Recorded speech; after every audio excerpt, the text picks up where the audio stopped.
Comprendre la croissance spirituelle. Tel est notre sous-thème. Comprendre la croissance spirituelle.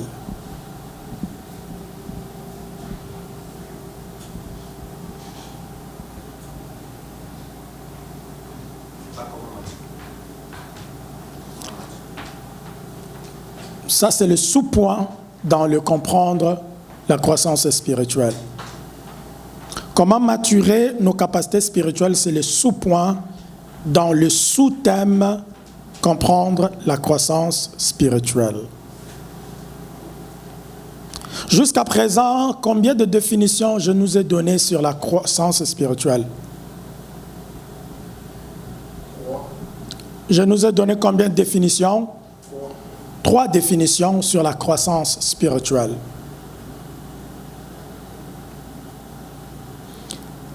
Je ne répète pas la première définition, je ne répète pas la deuxième définition, mais je vais nous rappeler la première définition, la troisième définition.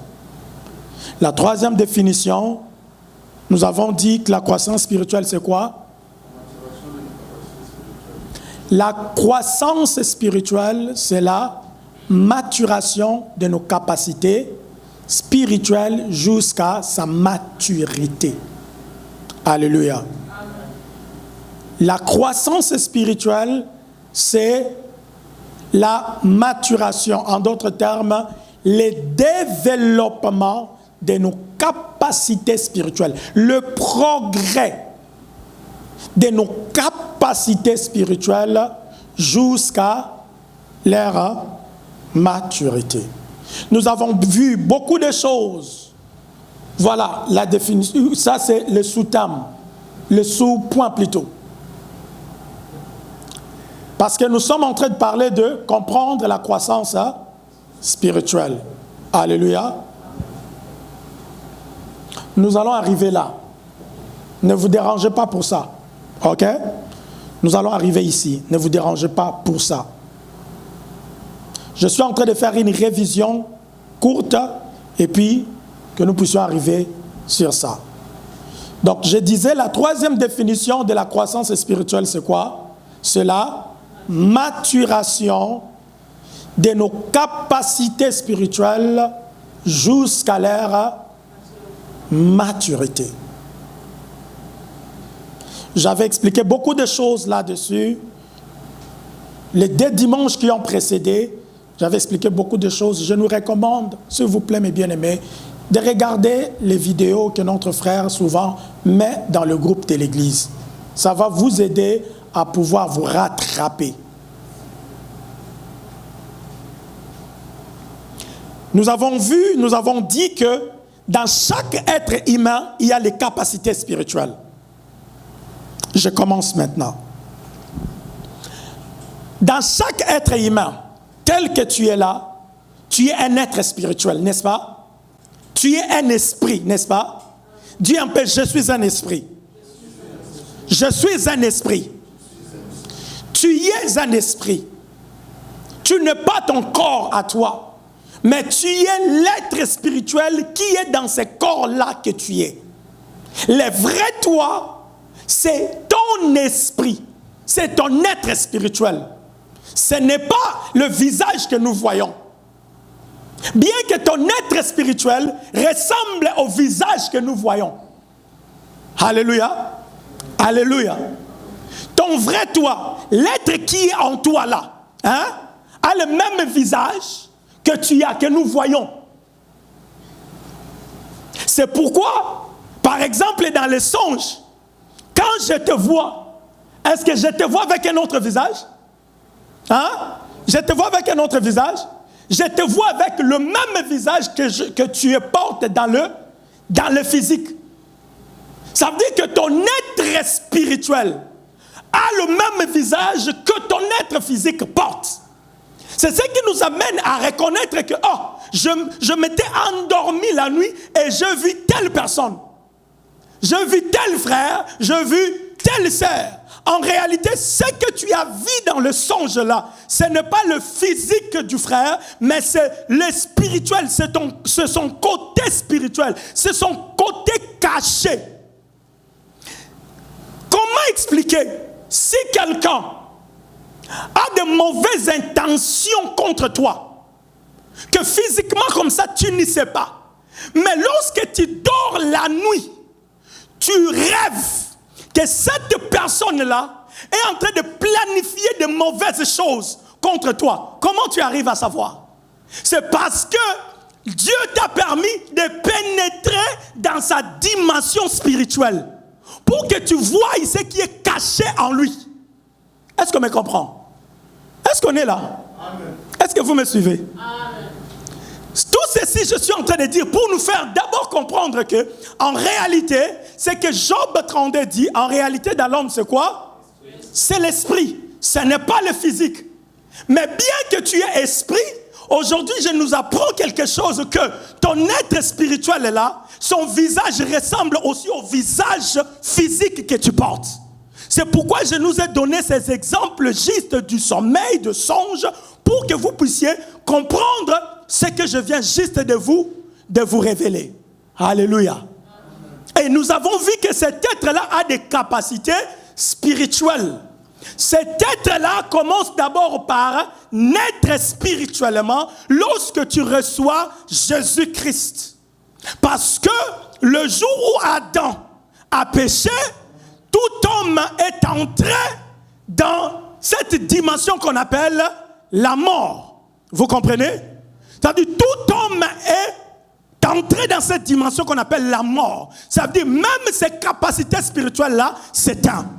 Mais lorsque tu reçois Jésus-Christ, tu nais spirituellement. Tu nais dans le royaume des dieux. C'est pourquoi on appelle ça la nouvelle naissance. La nouvelle naissance, lorsque Nicodème parlait à Jésus, il demande à Jésus, mais comment quelqu'un qui est déjà né va encore rentrer dans le ventre de sa mère pour renaître? Jésus dit, toi le docteur de la loi, tu ne connais pas ces choses.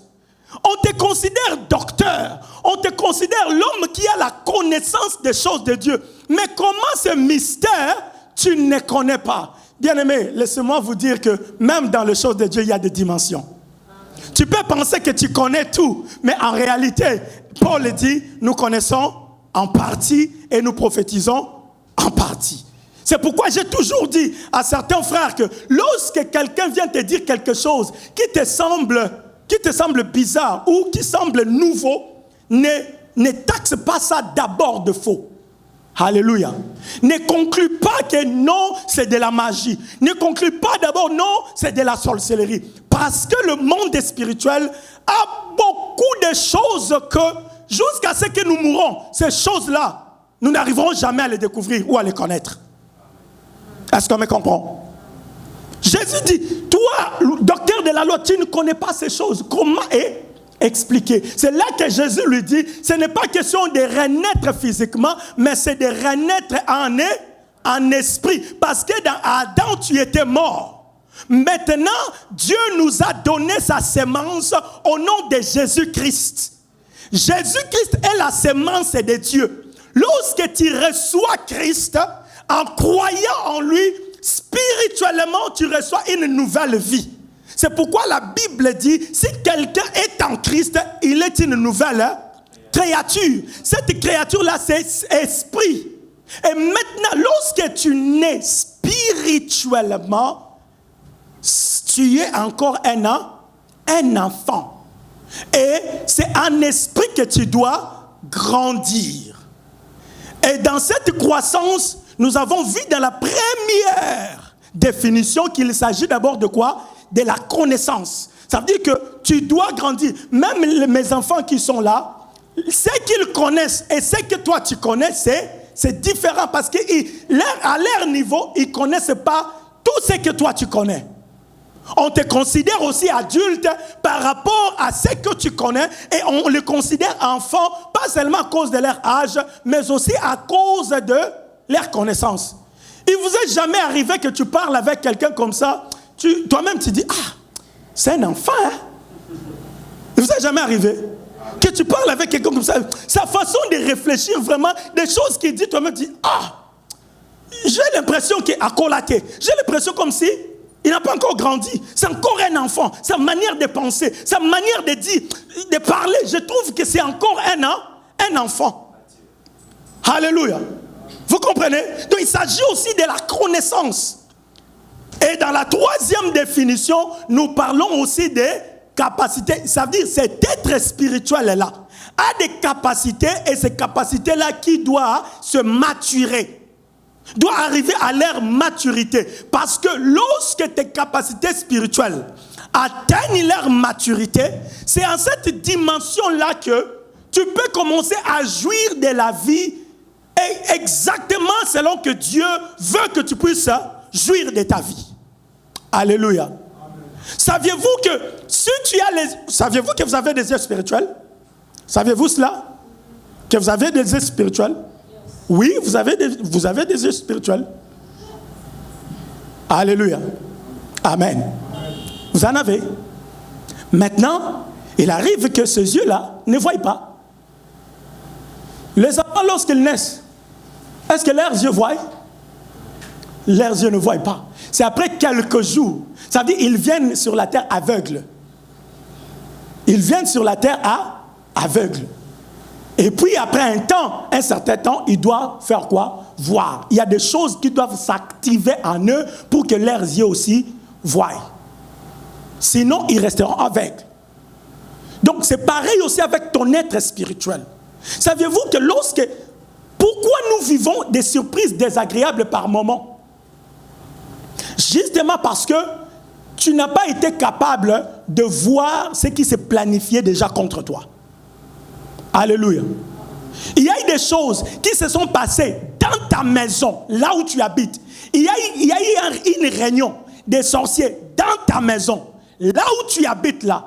Mais étant donné que une de tes capacités spirituelles n'est pas maturée, qu'on appelle les yeux spirituels, ne s'est pas développé, tu vas te réveiller la journée, tu ne fais que subir des conséquences de ce qui a été décidé dans ta maison. Est-ce qu'on me comprend? Tu ne fais que subir des choses qui se sont décidées dans ta maison. Bien aimé, la maturité de nos capacités spirituelles nous épargne dans beaucoup de choses. Nous épargne dans beaucoup de choses. C'est la maturité de nos capacités spirituelles qui nous permettent d'accomplir nos missions sur la terre. Tu as une mission sur la terre. Mais pour accomplir cette mission-là, il te faut la maturité de tes capacités spirituelles. Alléluia. Amen.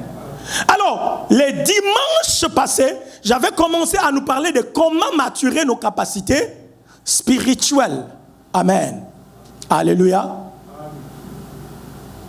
Quelles sont quelques capacités spirituelles que je nous avais données, que vous pouvez vous rappeler de ça? Qui se rappelle de quelques capacités spirituelles que je nous ai données? L'intelligence spirituelle. La mémoire. Tu as une mémoire spirituelle. Volonté. La volonté spirituelle. Alléluia. Quoi encore? Quelques capacités. Les 5 organes des sens spirituels, ça veut dire les oreilles spirituelles, les yeux spirituels, les nez spirituels. Il peut t'arriver comme ça. Je sens comme la mort. Tu peux arriver comme ça dans ta maison. J'ai l'impression que je suis en train de sentir. C'est comme si l'odeur de quelqu'un qui est mort. Ça veut dire, cette sensation-là, ce n'est pas seulement ton nez physique qui sent, mais c'est ton être spirituel qui est en train de sentir cela. Et parfois, déjà dans ta famille, quelqu'un est déjà mort. Mais toi, spirituellement, tu as senti cela. Quand tu sens cela, parfois, il y a dernièrement ici, ma femme était en train de me dire, je suis en train de sentir l'odeur de ghost en français. Fantôme. Il dit, je suis en train de sentir l'odeur. Je dis, maman, fantôme peut baser sur l'odeur en Wezala. Alléluia. Il me dit, non, chez nous, quand je grandissais, on nous parlait, on nous disait que l'odeur de fantôme, maman. Bon, là, on te disait, maintenant, là, toi, tu commences à sentir ce qu'on te disait. Oh oui. On dit, bon, si tu sens cela, peut-être que ton côté spirituel a senti cela, alors active-toi dans la prière. Est-ce qu'on me comprend? Est-ce qu'on me comprend? Active-toi dans la prière. Il peut t'arriver comme ça, tu es en train de marcher, tu écoutes comme si on t'appelle. Hein? Tu marches comme ça, tu attends comme si une voix t'a appelé. C'est comme si on t'a appelé. Tu comprends pas? Qui m'a appelé? Savez-vous que cet enfant-là, il attend ce que nous disons, mais parfois il ne lui arrive pas à comprendre ou à distinguer qui est en train de dire, qui est en train de parler ou on est en train de dire quoi? Vous comprenez? Mais il peut quand même écouter. Ça veut dire que ton être spirituel a aussi la capacité d'écouter, mais étant donné que ce n'est pas encore maturé, tu as des difficultés à distinguer certaines voix que tu attends. Est-ce qu'on me comprend? Tu as la difficulté de distinguer, est-ce que c'est Dieu qui parle? Est-ce que c'est mes pensées? Est-ce que c'est quelqu'un qui est autour de moi? Pourquoi? Parce que cette capacité d'écouter là ne s'est pas encore maturée. Alléluia. Vite, l'onction va se couper. Alléluia. Alléluia. C'est de chercher à comprendre comment maturer nos capacités spirituelles. Amen. Alléluia. Comment? On avait commencé le dimanche passé et on avait dit premièrement qu'il faut faire quoi? Il faut reconnaître qu'en toi il y a des capacités spirituelles. Premier élément qui t'amène à la maturité de ton être spirituel, qui t'amène à la maturité de tes capacités spirituelles, qui amène l'activation de tes capacités spirituelles. Premièrement, c'est quoi? C'est reconnaître qu'on a des capacités spirituelles. C'est pourquoi Dieu a amené les animaux devant Adam. Pour que Adam reconnaisse qu'en lui, il a l'intelligence spirituelle. Nommer tous les animaux de la terre, il ne s'agissait pas seulement de l'intelligence naturelle. C'est pratiquement impossible avec ton intelligence humaine, tu puisses arriver à nommer tous les animaux. Un bien-aimé m'a dit, papa, l'intelligence c'est bien, la conscience spirituelle aussi c'est bien, mais la mémoire spirituelle aussi, je pense que c'est mieux. Alléluia. J'ai dit, évidemment, c'est vrai, parce que pour que Adam, après avoir nommé tous les animaux des champs, les animaux de toute la terre, il les a nommés. Maintenant, il faudrait que tu reviennes encore pour te rappeler que cet animal, je l'avais appelé lion, par exemple. Vous comprenez? Donc, hier, je lui avais appelé